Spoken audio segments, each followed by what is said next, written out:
Thank you. Good evening. Well, we are very excited to have this discussion.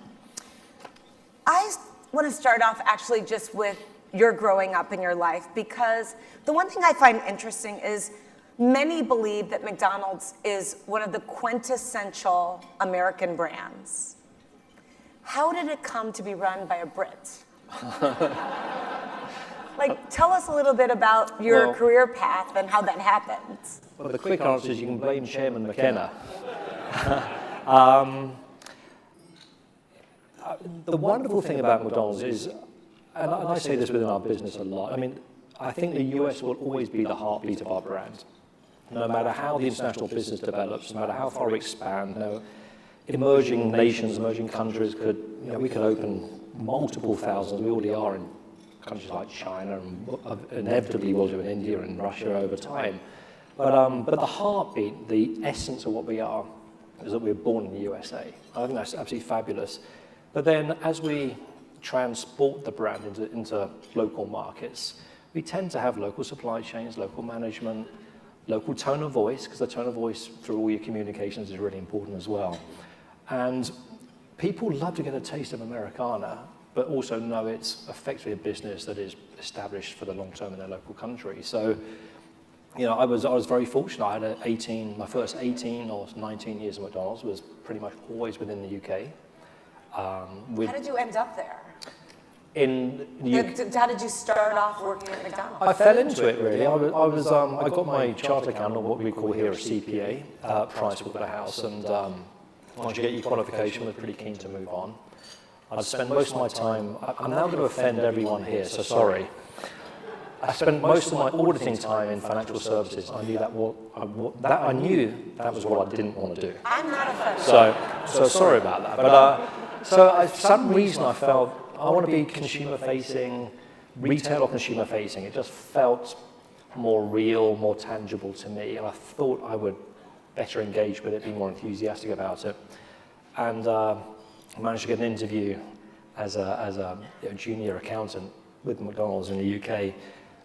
And I had no basis at all for choosing that option apart from I just liked the people I interviewed with. So when you went home to your parents and you said, I got a job at McDonald's after getting your accounting degree, how'd they receive that? One of the fascinating things about our business, and I promise you I'm not going to sit here and be evangelical about McDonald's. We've got challenges and we've got things we need to really seriously work on. It's a fascinating business when you look behind the business. From a consumer, it's a narrow perception of the business. You see the restaurants, you see our restaurants, you see our people, you see our food. But behind it is a mini industry, running from construction and real estate and architecture and design all the way through to the operational processes, marketing, communications. And it is just a fascinating business. And once you get a glimpse into that, you think, there's more to it than meets the eye, and it could be just a great learning experience and just broaden from a trained background I had. You just had a sense there was more you could possibly learn if you got stuck in.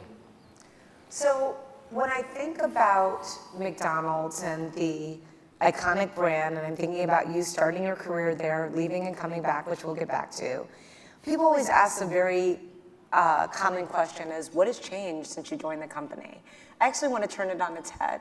What hasn't changed since you joined the company?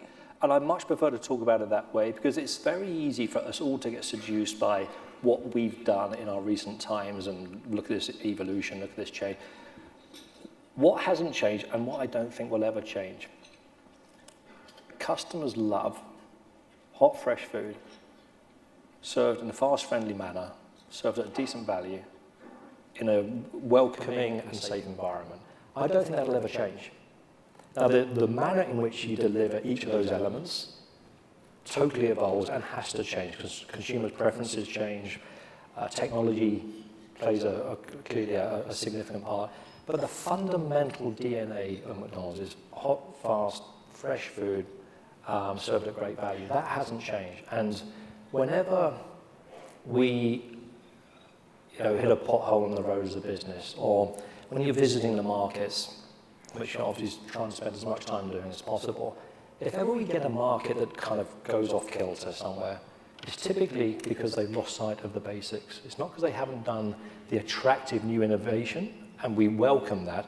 It's normally you lose the fundamentals, and that DNA is something that Ray Kroc and Fred Turner drilled into all of us, and we try and keep that mantra alive today. Well, I'm going to come back to Ray Kroc and Fred. Well, let's actually talk about them now. You have these names are iconic as well inside of McDonald's. So Ray Kroc, obviously, I mean, he had a movie, a Hollywood movie made about him. You have Fred Turner, who I never met, but my sense was bigger than life in many ways. And they really did imprint a lot of the culture. I mean, QSC&B, I've heard about for years and years. You have these iconic people who have a shadow over the company in some ways. In a really positive way. You wouldn't want to cross Fred Turner, let me tell you that. If you were to meet him, What would happen? Fred's pretty direct. You were never left in doubt as to what Fred ever thought, put it that way. Were you still standing afterwards? You would be on your toes. Whenever Fred visited, certainly when I was running the UK, Fred came in a couple of times, and I'll tell you a story. He flew into City Airport in London, if anyone knows that, and we went out to a restaurant called Beckton out in the East End of London, and it was breakfast time, and he ordered a strawberry shake, and he was there, and had his jacket and his tie, and a sausage and egg McMuffin. And within about 15, 20 minutes, he had dissected each of them. He'd pulled the muffin apart. He wanted to understand more about the butter, the egg, the sausage.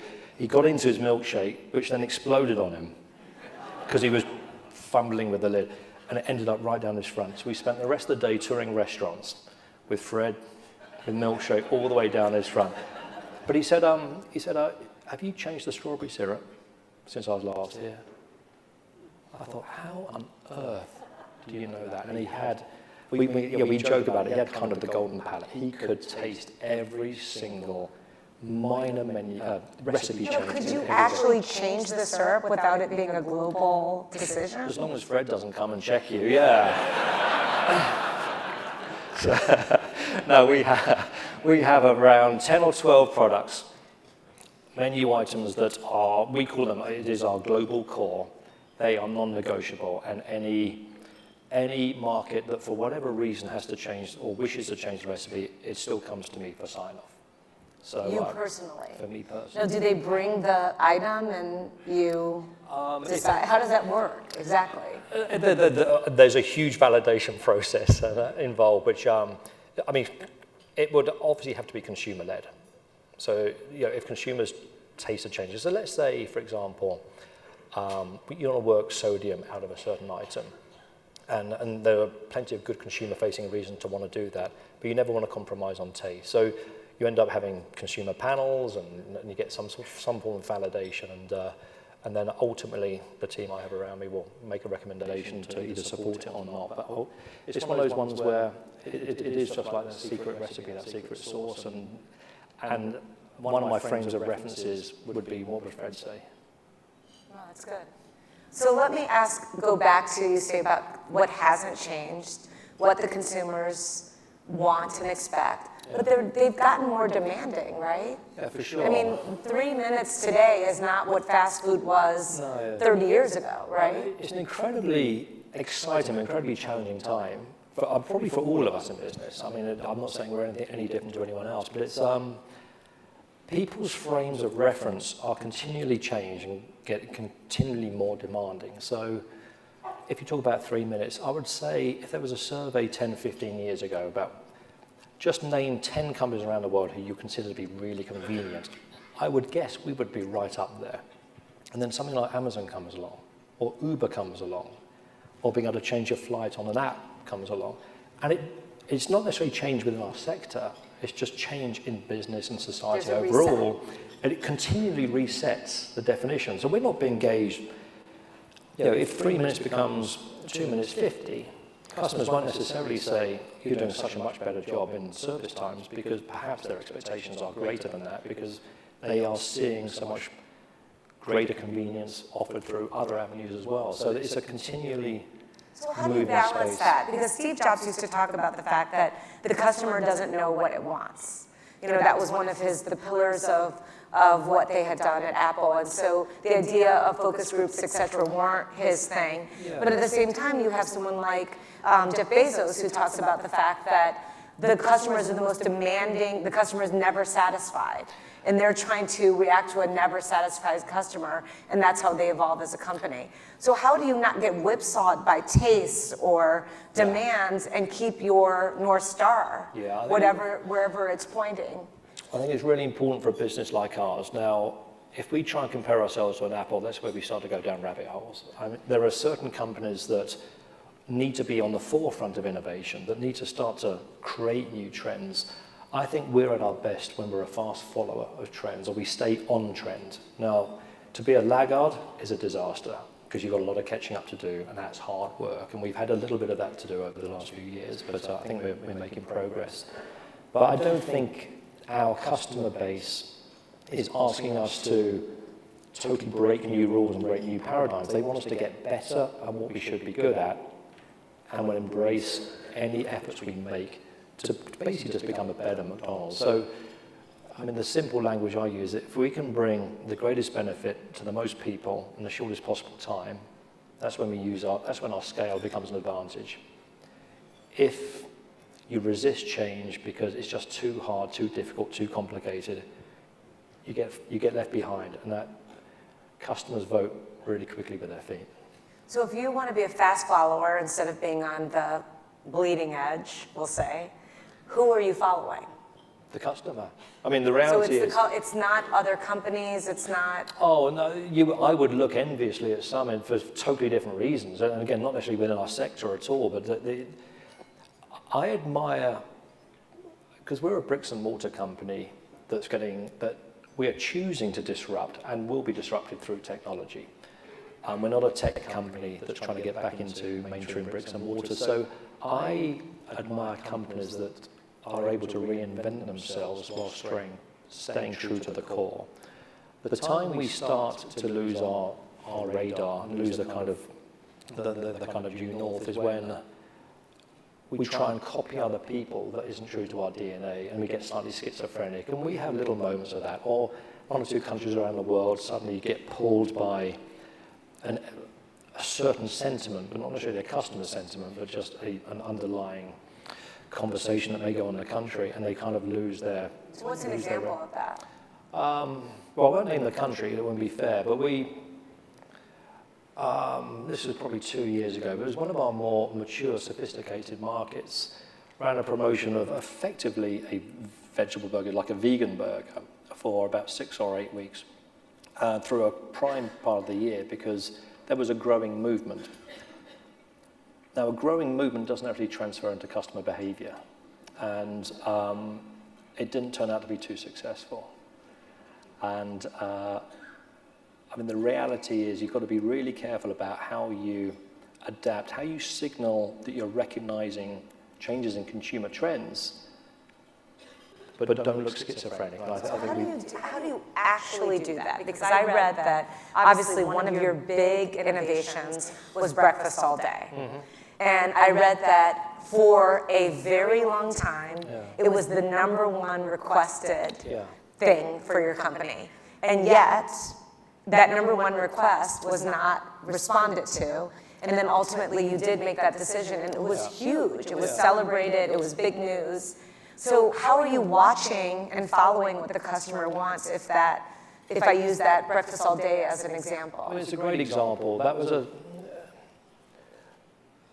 we have often managed our business from inside out as opposed to from outside in. As in, we know what we can do, this is what we can deliver, this is what we're good at, and you hope the customer responds to that. And that, to me, was never the right way round of doing it. Now, we're an operational-led company. We've got a fantastic heritage in being able to open and run 37,000 restaurants, be as consistent as we are, serve that many customers, and typically touching wood in a safe and consistent way as best we ever can. And the conversation around an all-day breakfast, there could be 10 fantastic reasons not to do it, and they're all operational. And there's one good reason to do it, because that's what the customer wanted.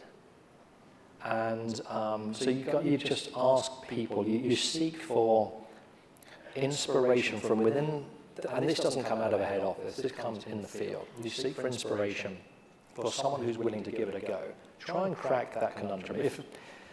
Without getting into all the gory details, if there's not enough grill capacity for you to be able to cook that, then find another piece of equipment you can bring in fairly easy, readily available, that can help you deal with the kind of the demand, and just give it a go. And fortunately, we had a group of owner-operators down in San Diego who said they're going to give it a go. And they ran it for about 6 weeks, and it just went kind of crazy. And then every other group of operators around the US went down there to find reasons why that was not relevant, why it wouldn't work in my... And they all went down there, and one by one they were convinced. And probably within late 2015, collectively the US system aligned around it and went for it. And the important piece is, because it's not strategically brilliant, it's not, we can't claim that to be the most strategically brilliant decision we've ever made. It was a really visible signal to our customers that we're going to start evolving around things that matter to them, as opposed to us continuing to do things that suit us. So the signal is sent. But there's a complexity to these decisions, which is what you're getting at. I mean, you pilot lots of things, but you literally making that decision has so many ripple effects at the scale that you have. Did you do breakfast all day around the world, or just in America? Well, it started here, and it's beginning to transfer its way around. So Australia went second, Canada's gone third. So, and people will weigh up, because yes, there's plenty of benefits, but there are some issues and issues that come from it. So I don't belittle it. It's not like we can just do everything everyone wants, but at the same time, if it's a big enough idea, now what you've got to think about, and this is one of the interesting things about a business like ours, breakfast is around 25% of our business here in the US. So coffee and breakfast in Australia is around 20%, UK is around 20%, Canada's around 15%. In Germany it's 3%, in France it's 1%. Right. So you're not going to do all day breakfast in France if breakfast is only 1%. Right. There's not really much upside to it. But the markets where it's a much more significant part of their business have learned. And one of the things we've tried to do a lot better is actually just lift and learn from one country to another. We got ourselves a little bureaucratic and a little complicated as a organisation structure. So we made some changes to the way we're structured as an organisation, just to get visibility into the markets without too many layers of management touching ideas up and down the chain, because even though every single person involved in that chain are smart people, passionate people, really want to make a difference. The trouble is, if too many people touch an idea up and down who want to make a difference, the idea that started there ends up very different somewhere else, and that may not always be the best idea. Well, I want to come back to the bureaucracy, because that's related to your turnaround plan. But I first want to ask one other customer experience question, which is, there's so much conversation about plant-based meat. Mm-hmm. Is that something that you feel like you have to respond to, which is different than a veggie burger? Like, how do you think about something like that, where there's a real movement afoot? Totally. I mean, it's a really interesting development, and it's certainly something that we look at seriously and are looking at seriously. That doesn't mean we're going to do anything with it, but it's really, really interesting. I mean, we've spent 60, let me get my years right now, so 63 or so years trying to convince everyone that our beef is 100% beef. We have spent gazillions in marketing around the world, communications, PR, tray liners, translites, you name it, convincing everyone it's 100%. And people say, I know it's 100%, but what else? No, it doesn't work that way. It's 100% beef. And now you've got in a Petri dish, you're creating a meat substitute, and everyone's going, oh, that's great. Now, is that great at scale? Is that not great at scale? How does it taste? How does it hold? Are there any side effects that people aren't aware of? So there's a number of considerations that, if one is a somewhat smaller business, you can be more innovative and you can try those things. When we start to touch ideas like that, and I'm not saying they're either good or bad, it brings a totally different level of scrutiny to many other businesses. So it's something which is it's the price of leadership. I do not moan about it or feel embittered about it. It's just what comes with being the type of business we are and the scale of what we're at. But I think it's interesting, and it plays into all sorts of issues, all the way back into some of the environmental commitments that we make and the impact of farming and agriculture on the environment, et cetera, et cetera. So there's so many nuances to it. But you know, we look at it seriously. I think it's so hard for people to understand your scale. I once heard the story, I don't know if it's true, that when you introduced apple dippers, you bought all the apples basically in America. Yeah. You know, you had to put in apple farms. Yes, no, it is crazy, and sometimes you try not to think about a scale because you could scare yourself. But if we were to make transition, so I remember in my UK days, we went to what we call in the UK free range, but cage-free eggs. And there simply was not the supply to meet the demand we had. And it took us 3 years to get the egg-laying industry to convert to free range to be able to provide enough supply that we could then talk about it. And of course, you're funding those 3 years as people convert their facilities and because there's a different cost impact to it. So even the smallest decisions, just when you are at the scale of ours, take a lot of planning and a lot of skill from the supply chain that we're What is your role in that? So how do you manage that scale? How do you personally? Are there decisions like you're going to change that milkshake formula, or is it more these things are all offloaded to leaders? What gets to your desk? I mean, I think anything that is significant and in the public demise and significantly consumer-facing, just because of the nature of it, it'll come up through the conversations we have in our planning conversations. And so ad campaign? Oh no, I mean way before that. I mean, you're right back into here's something that we're looking at, here's something that we think could be interesting, here's something that we think consumers will react to, or makes a good statement about our responsibility as a significant corporate citizen, if you like, and then we will then look at feasibilities. So we've got a very sophisticated supply chain with some really, just top-class partners in most of our major ingredients, pretty much all our major ingredients around the world. These are global. So we have access to expertise, which is hugely advantageous to us. So you actually then start to run those ideas, feasibilities. What does that look like? How long could it take? What's the implications? So is that likely to be something that's more economic, that involves investment? Or is it, like I read the story about in your turnaround, you reduce the menu items. Is that you saying strategically the board is too crowded, or does someone bring that to you and say the board is too crowded? I like to think I'm better at spotting good ideas when they're presented to me than I am at having them myself. So I can't claim to be the ideas guy, but I mean, typically, we have strategic. I mean, if you think about a business that operates in 120 different countries, our entire success or otherwise is driven by the performance of the teams in those countries. What does the corporate function do, if you like? We provide strategic direction, we provide guidance, and hold people accountable to their commitments. So somewhere between our planning processes and our functional expertise, they will look at things like, what more could we do with beef?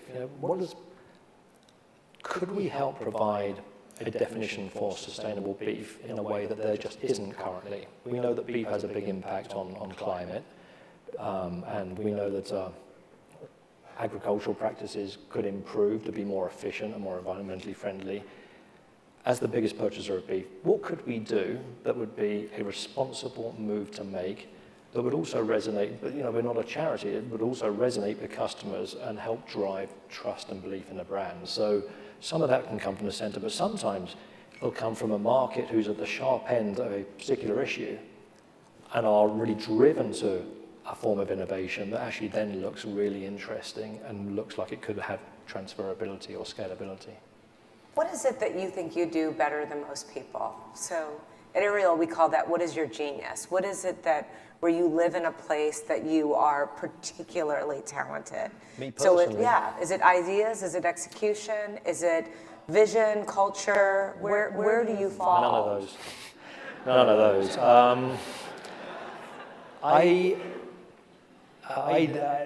Rightly or wrongly, I'm not sure if I have a leadership style, and there's a few people in the room who will laugh at even the thought, but I really, really enjoy building teams. And I really enjoy building talented teams. I think I have a good eye for talent and a good sniff test for where there isn't talent.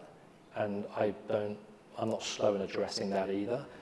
But I would literally hand on heart say now that I've got 12 direct reports. Each one of them is better at the job they do than I could be. Which is a sign of a talented leader. You want to surround yourself with people who are better than you. Totally. But you changed out a lot of the leadership, right? Yeah, we went through a lot of change, and it was not a comment or it wasn't necessarily a slight on the individuals, but I inherited a team of 14, and 11 of those moved on within about a year and a half. Respectfully, appropriately, they were long tenured. They'd contributed amazingly to the success of our business. But you're at a stage where you need to get to the next phase, and you needed to have a team that was going to get energized around change, who had a higher appetite for risk, who wasn't thinking, I've got a year or two left in my career, I don't want to make a bad decision and ruin everything. You wanted people who were going to come in energized, who wanted to make a difference and in our own little way change the world. And so that you start to try and create a dynamic and build a team that can do it that way. And you never know how you're going to feel in a position like this until you get there. And I feel very, very lucky that I didn't feel scared. I didn't freeze. I felt liberated and just wanted to do what I can in the time I was able to make a difference. And I don't feel the slightest bit threatened by the fact that I've got people around me who are just better at what they do. I think it's fantastic. It makes my life easier. So you did something pretty bold, which is that you said we're leaving Oakbrook. You were there. I mean, this was a part of your history, 40 years in Oakbrook, Hamburger University. I mean, this was the folklore of McDonald's. Was this your idea? And how did that, you go into the board meeting and you say, hey, I have an idea. Yeah. We're moving. Yeah. How'd that go over? Yeah. So there aren't many of the big decisions that we've made that I would claim full ownership of. This one I do. I had a really strong conviction around this. Why? Well, it was really difficult. Having been fairly long tenured myself, 20 odd years in McDonald's, I knew what Oakbrook meant. It was the hallowed land. It was where restaurant managers would aspire to go to Hamburg, to finish off their training, where incoming owner-operators would go for their development classes. It was everyone's first touch with corporate McDonald's, global McDonald's. It was a beautiful facility. For anyone who's ever been out there, it's beautiful. And it was the house that Fred built. That was Fred's big move. And we moved from LaSalle back in '73 as by then we're probably in our third country, maybe our fourth. We'd opened Canada, Netherlands, and Japan. So we're probably in 4 countries. And Fred wanted to make a statement that we had a very big ambition, get closer to O'Hare. We need more mid-management expertise, which you could possibly find at that time out in the suburbs. And he wanted to make a statement, and I think absolutely fantastic. And it was a great home for us for 40 odd years. Here's the problem that I saw. It was such a nice place to be that you wouldn't then go out anywhere else to see the real world. And I felt that too many of us, let me just say us collectively, were detached from the realities of everyday life. Everyone who worked there, because of the nature of a remote campus, everyone who worked there drove. So you get in your car, whether it's from your condo building or from your home, you drive there, park an underground car park, go up to your office, sit in your cubicle, do the same thing in reverse. You don't see a McDonald's restaurant, you don't really see competitors, you don't have any sense of the way our customers are living their lives. And this was all happening at a time, that had been going on for a period of time, but then consumers were changing quickly, urbanization was coming, different trends were coming, competition was changing, and we were caught flat-footed. But there was still and I really want this to sound respectful, because I feel very strongly about the people in our business and the way they feel, but they're so proud and so passionate. One of the risks was it was almost like bubble wrap was wrapped around the Oakbrook campus, and nothing bad would ever really happen. But things were beginning to happen which weren't good, and people weren't seeing it. And when you try to inject that sense of urgency, not just change for change's sake, but necessary change and urgency, it was hard to get that rallying call committed when you were in a very old-fashioned working environment within the buildings, very cubicle-based. If anyone's been there, it's somewhere between a cross between a library and a morgue. Wow. Yeah. And so you could have an all-staff town hall somewhere, and you try and rally people, and then everyone scoots back to their cubicle, isn't it? Boom, the whole mood goes down. So I thought it was important, and I'll say a general comment. I've said this publicly before. If you want to be a world-class business, why do you want to be on the edge of one of the best cities in the world?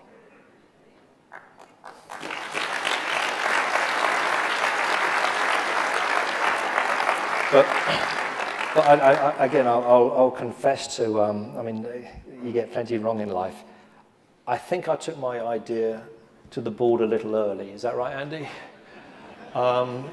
With my enthusiasm of newly in position, this was something I raised a little earlier than perhaps, and the board did exactly what a good board should do, which is counsel you that perhaps you want to get the business into growth before you're thinking about changing your office. And I remember I raised it, I think it was at the May board meeting we had, and the comment was, get yourself at least 2 quarters of growth under your belt, and then come back and we'll talk about it. And through luck and judgment and good timing, what have you, the 3rd and 4th quarters of 2015, we got into growth. And because I can be somewhat stubborn at times, the January board meeting 2016, I went back with a better developed proposal and rationale as to why. By June 16, we'd found the site, which was the old Harpo studio site in the West Loop. We did the groundbreak in November 16, and we transferred all of our staff out of 4 buildings in Oakbrook by May of 18. So it happened fairly quickly. And the Sense of urgency. And the board were really supportive by that stage. So. Do you think that because you left and came back, that you could see all this in a different way? Why'd you leave? Some of it was coming down to more personal issues. That I was traveling a lot. I was running Europe, McDonald's Europe, not all of Europe, just McDonald's Europe. I don't want to run Europe, trust me. And was living out of Geneva. And then when I wasn't out of Geneva, I was traveling a lot. And it was creating complications. I wanted to get back and base myself back in the UK and spend more time trying to, do the right thing through family times and what have you. And but the couple of businesses, actually, it was only 22 months I was out of McDonald's. They were both private equity owned, which was interesting. And there's a lot to be said for private equity. There's plenty of things that you would question about it. But either way, the experience that I achieved out of 2 fairly substantial casual dining brands by UK standards was time, urgency of time, because the private equity model works on time. Right. Clearly on growth and managing all the appropriate stuff up and down P&Ls, but time is a very important definer within the success of a private equity model. And I guess it helped me develop my perspective when I came back to McDonald's, because I think for any of us as leaders, we have, frankly, no matter what job you're in, you have 3 resources, and you don't have, this isn't CEO, this is every single person, all the way down to a junior manager. You have 3 resources at your disposal. You've got human resource, which is your talent, your people. You've got financial resource, which is your wherewithal. And the 3rd resource is time. And it had me question, how can a business like McDonald's, where we would like to think we have deeper, more talented, more capable human resource than any other businesses in our sector. We've certainly got more financial resource, financial muscle than any other business in our sector, but we were falling behind. And the one thing competitors were using better than us was time. We were moving too slowly. So I think when I was invited back and happy to come back in July of 13, I was really determined as best I could to not fall back into the McDonald's system, the machine, the way the machine worked, which is a wonderfully successful business, but we were just slowly getting less relevant. And it doesn't happen overnight, but you take a little peek 2 or 3 years later, and to try and, for every year you decline, it can take you, in theory, at least another year to get that back, but then suddenly 2 or 3 years, the hole's a little deeper. And I just wanted to demonstrate that we could, just because we're large, it doesn't mean that time should be a disadvantage. Imagine how good it could be if you use time to your advantage at scale. And that's where we've tried to look at certain initiatives we've done and champion agility, champion quick decision making, and empower our people further through the organization to back themselves and not fear the consequences of getting something wrong, because we became very conservative. You said you were invited back. Did someone call you, or did you call them? No, I'd always kept in touch with the McDonald's folk because I had a lot of friends over a great time. So I think the people, I know the people in Oakbrook got to know my personal circumstances had changed, and that perhaps that may mean I was more flexible to come out to Chicago on my own. And so there was a well-orchestrated series of visitors to London over 2 or 3 months, when they started to put the feelers out. Would you be open to it? If you were, would you be willing to come back into this particular position? And of course, to me, I mean, my heart was always at McDonald's. I mean, I'd had so much fun there. I'd had success there. I'd felt at home there. From a professional perspective, it was very, very straightforward. The personal side was I've got 3 daughters who are in the UK, and how do you come to terms with making those sorts of decisions? And McDonald's were very good. They gave me a fair period of time to work through those agonizing machinations and ultimately make the call to do what I did. And fortunately, it's worked out great. What did you see that you thought you could do? So you've been away for those months. You've run 2 companies. You've had the urgency of private equity. You know the power of the brand, but also the challenges of the brand and the bureaucracy that comes with scale. You're coming back in, you're moving to Chicago, and what are you thinking to yourself? I just wanted to help.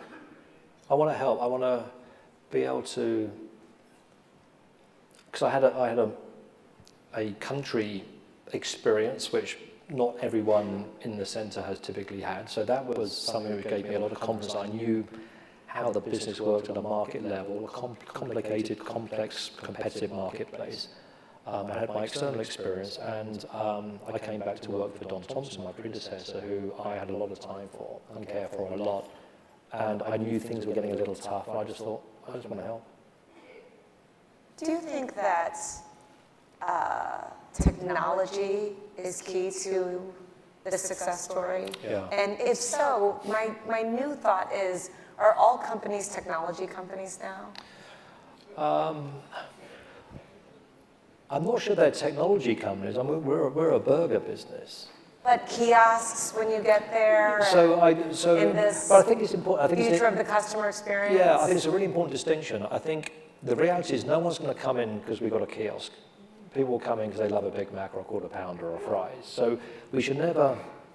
However, can we have more people come more often and enjoy the experience more, because we can utilize technology to take out all the pain points. I mean, it's interesting when you look maybe 5-6 years ago, as recently as that, so 50 odd years into our existence, there were only 2 ways you could get served at McDonald's.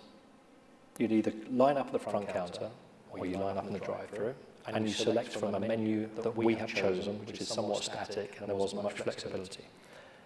And that's been fine for 50 odd years, and now probably in the last 3 or 4 years, you can mobile order pay, you go to the self-order kiosk, get table service, you can have home delivery now as well. So there's 5 or 6 different ways that you can order and experience and enjoy your McDonald's But food. that convenience is definitely tied to the success of the product. I mean, yes, the hamburger needs to taste good and the French fries need to be delicious, but the convenience adds technology.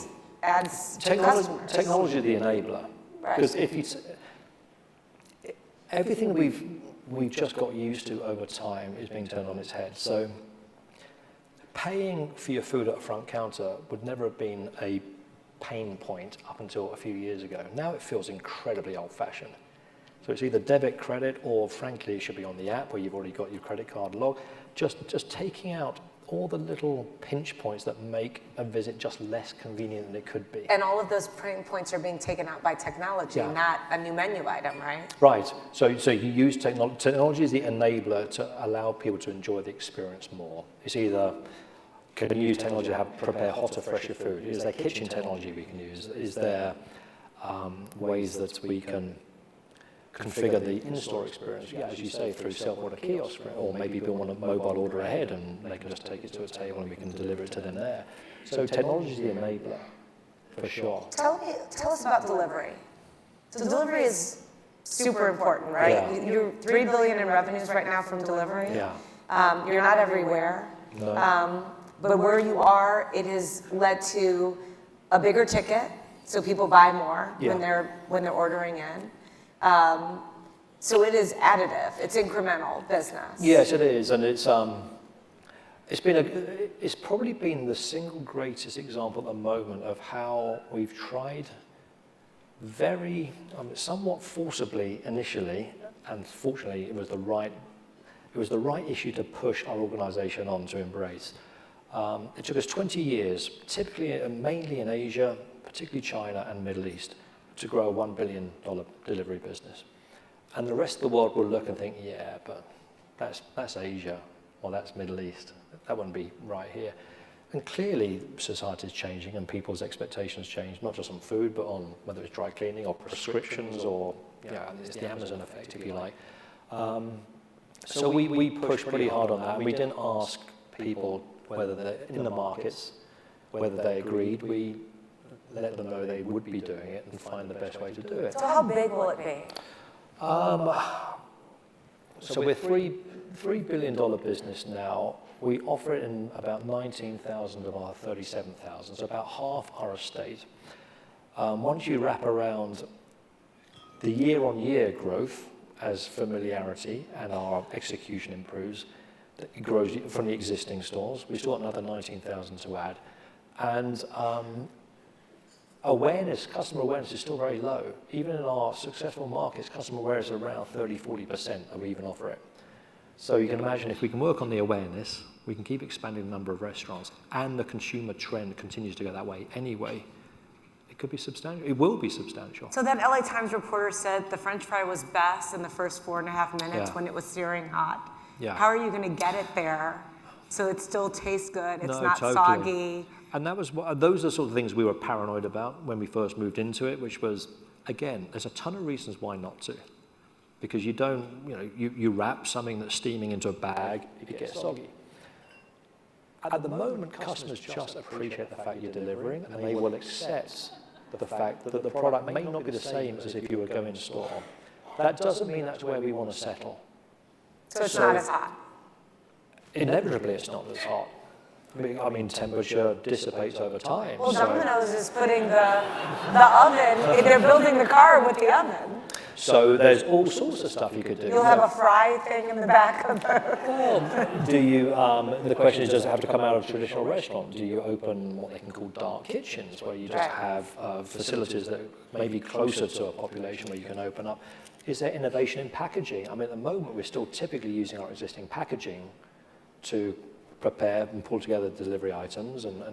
So there's bound to be innovation where you can have breathable packaging, et cetera, which will help the quality. So it was a classic example where I really don't ever want to be critical because we all do our best in the time we have. I think an old McDonald's would say, until we know exactly and get it perfectly right, we shouldn't do it. My view is, this isn't a food safety risk. Is there a bit of a brand risk if the product's not good at all? Yes, there is, but we knew it was good. Let's do it and get better. How do we, Is that a cultural change for the organization? Because you're saying fast is better than perfect. So I talk about progress over perfection. Now, sometimes people interpret that as meaning we don't want perfection, which isn't what I'm saying. But there are certain areas, to me, perfection on food safety, health and safety, zero, just non-negotiable. But on other things, if we wait to get everything 100% right before we push it out, we may never get there, and the world's moved on. So this is a great example where, we agonize over the details. So should the delivery radius around a restaurant be 3 miles, 2.5 miles, 2 miles? Well, obviously, it's going to depend each restaurant. It depends on traffic patterns, density, etc. But you can, at our volume, you can learn very, very quickly to think, well, hold on, the average service time from order to delivery, home, literally presenting it to the customer, let's say it's 23 minutes. Do we think that's right or wrong? Then you can tighten the radius, or you can expand the radius. So that iterative learning is something that I think we can get better at, and we are getting better at. What are you learning about all of your corporate responsibility issues around plastics and reducing the impact, straws? Big conversation for you. Yeah, it's huge. It's the underlying philosophy I guess I have for this, or we have for this, it's not about me. It's there's no point championing the fact that you're big and scale and number one if you're not willing to take responsibility that comes with that, and fair accountability that comes with that. And our footprint is substantial. We are the biggest purchaser of beef on the planet, and therefore we should have an opinion on beef production because the impact on the environment is notable. That doesn't mean we shouldn't be serving beef, but it means can we help? Can we use our convening power with ranchers, with farmers, with NGOs, with animal welfare experts to find ways to better the industry as a whole? I think we've done that with cage-free eggs. When we went to cage-free here in the US, 400 other restaurant chains changed within 1 month because they knew the industry was going to change because a significant customer made a public commitment. The issue you have around some of the issues, call it plastic straws, is there is not a viable alternative other than no straws at all at the moment. Now, is there a challenge out there for us to solve, our suppliers to help us solve, innovative companies to solve, to provide a biodegradable option that doesn't get soggy in a cup if it's there for 20 minutes? I'm sure it'll get solved, but there currently is not the supply to even meet the demand of 10% of our restaurants in the US. So that's part of the challenge we have out there. But how much does that worry you, the corporate responsibility piece? McDonald's has always been on the leading edge, really, of corporate responsibility. Yeah. You're known for that. The demands are greater. Is that as worrisome as food safety, or is that? I don't think the enterprise risk is as significant as something like food safety. If that was to go sideways, that's a problem. But customers want to buy into a brand and not just buy from a brand. And buying into it means you're connecting with them on a number of different levels. Yes, they like their food. Yes, they appreciate your value. Yes, they like your convenience. But actually, they also like what you stand for. So finding the right things which are authentic. And the umbrella that we put all our work is called Scale for Good. And whether it's beef sustainability, taking care of families, waste and recycling, youth employability, because we're a huge employer of youth as well, and we take that responsibility really seriously. Those are things that are very authentic, right through the heart of our business, and all of which we have a scale impact. So I kind of very much resist and resent the greenwashing that can go on. I prefer to tackle the tougher subjects that are more authentically at the heart of our business than try and PR your way through it, and that's what we're looking to do. So we're going to do a bit of a speed round at the end here. Okay. Just to ask a few questions. So what is the most popular menu item at McDonald's? Fries. Full stop? Yeah. Around the world? Yeah. Okay. What is the most requested item now since you fulfilled the breakfast wish in America? On the breakfast menu? No, just in general, before it was breakfast. So now what are people asking you for? Well, it's interesting watching consumers. This is where the Steve Jobs quote on the customer doesn't always know. Research is useful to an extent. Doing it and finding out is even more useful. So let me use, I'm not answering your question here deliberately. Let me go back to delivery. We thought we would never sell McFlurries, and we never thought we'd sell Coca-Cola sodas because people would have sodas in their refrigerators at home and no one would buy an ice cream if it's going to take. Wrong. We're selling extra value meals, which incorporates the drink, and we're selling way more sundaes and McFlurries than we possibly thought. So sometimes the consumer doesn't always know, or you can't always predict what the consumer will actually end up wanting. I want to see what a 23-minute sundae tastes like. Yeah. Is that a shake? Yeah, that's right. Yeah, well, hopefully it doesn't take that long from when we hand it over to the driver. It's the experience from ordering all the way through to delivery is 23 minutes. What do you wish you could have on the menu that it's just very hard to do? Oh boy. I'm not sure if I got a good. I tell you what we would. I tell you what we're working on now. We think we have an opportunity to offer more innovation and more taste around chicken. So new chicken flavors are coming. That's not what I'm saying. Okay. Innovation. Okay. So we won't just have nuggets. Well, you know, we offer a number of different chicken products. Sandwiches. But they don't necessarily differentiate themselves from another as much as perhaps you can. And there is a notable shift from beef into chicken over time. So I think that's something we could play hard. And what is your order? When you go to McDonald's, what do you order? Well, my go-to, if I've been away for a period of time, would be the quarter pounder with cheese. And particularly, and I've got to get the plug in, particularly here in the US with the fresh beef. 100% beef, right? Just saying, 100% beef. And what's the other part? With nothing else. Just a little sprinkle of seasoning, that's all. Ladies and gentlemen, Steve Easterbrook. Thank you so much.